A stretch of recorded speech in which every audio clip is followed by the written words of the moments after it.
Terima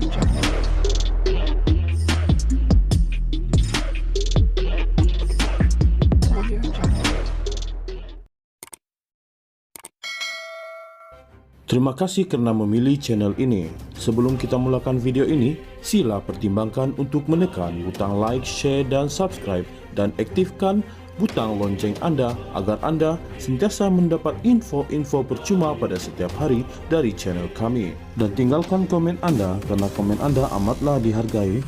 Terima kasih. Tamrin Abdul Ghaffar, anak bekas Timbalan Perdana Menteri, akan disoal siasat polis Selasa depan berhubung catatan blognya yang meramalkan penguasaan DAP terhadap politik Malaysia pada masa hadapan. Tamrin dijadwal memberikan keterangannya kepada polis pada 16 April jam 10.30 pagi, kata Peguam Tamrin Rafiq Rashid Ali kepada Free Malaysia Today. Tamrin merupakan anak kepada Allahyarham Abdul Ghaffar Baba. Dalam catatan blog Tamrin bertarik 4 April, dia berkata semua orang Melayu dan raja-raja Melayu mesti sedar bahawa malapetaka akan menimpa mereka jika DAP mengambil alih. Hantaran Tamrin bertajuk 10 tahun lagi DAP akan jadi tuan itu menyatakan DAP mempunyai blok terbesar ahli parlimen dalam kerajaan persekutuan hari ini dengan 42 kerusi. Bolehkah kita bayangkan 22% DAP menguasai 70% bangsa Melayu di tanah Melayu ini? Soalnya pun begitu, tidak jelas dari mana dia mendapat angka 22% itu. Semalam, bekas Menteri Undang-Undang Zaid Ibrahim berkata, dia telah menelepon Tamrin untuk tidak terlalu keras pada catatan di blognya itu. Jika tidak, Bukit Aman akan datang panggil, katanya sambil merujuk kepada ibu pejabat polis itu. Bagaimanapun, amarannya terlambat karena Tamrin memaklumkan dia telah pun dipanggil oleh Bukit Aman. Namun Zaid mengecam tindakan polis itu, berkata dia terkejut polis akan memanggil seseorang berdasarkan ramalan.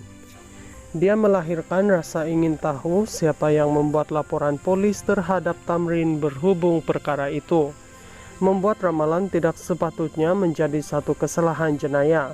Sudah tentu DAP tidak akan berasa sangat kecewa dengan naratif itu untuk membuat laporan, katanya.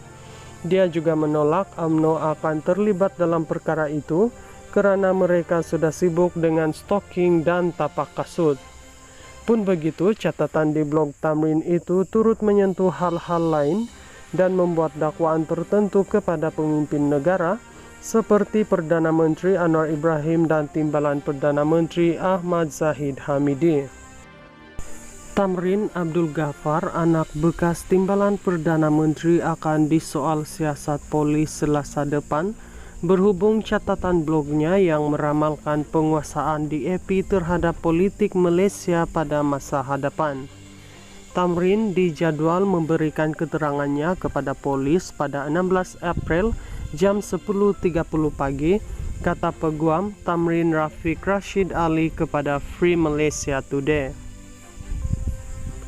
Tamrin merupakan anak kepada Allahyarham Abdul Ghaffar Baba. Dalam catatan blog Tamrin bertarik 4 April, dia berkata semua orang Melayu dan raja-raja Melayu mesti sedar bahawa malapetaka akan menimpa mereka jika DAP mengambil alih. Hantaran Tamrin bertajuk 10 tahun lagi DAP akan jadi tuan itu menyatakan DAP mempunyai blok terbesar ahli parlimen dalam kerajaan persekutuan hari ini dengan 42 kerusi. Bolehkah kita bayangkan 22% DAP menguasai 70% bangsa Melayu di tanah Melayu ini?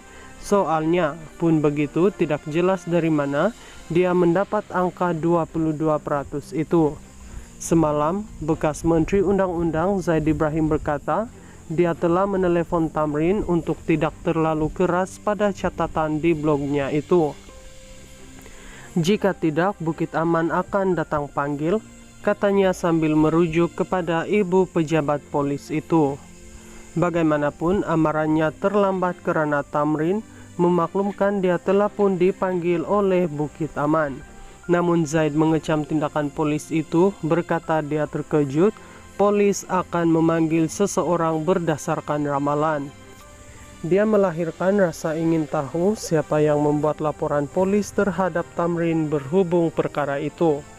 Membuat ramalan tidak sepatutnya menjadi satu kesalahan jenayah. Sudah tentu DAP tidak akan berasa sangat kecewa dengan naratif itu untuk membuat laporan, katanya. Dia juga menolak UMNO akan terlibat dalam perkara itu karena mereka sudah sibuk dengan stalking dan tapak kasut.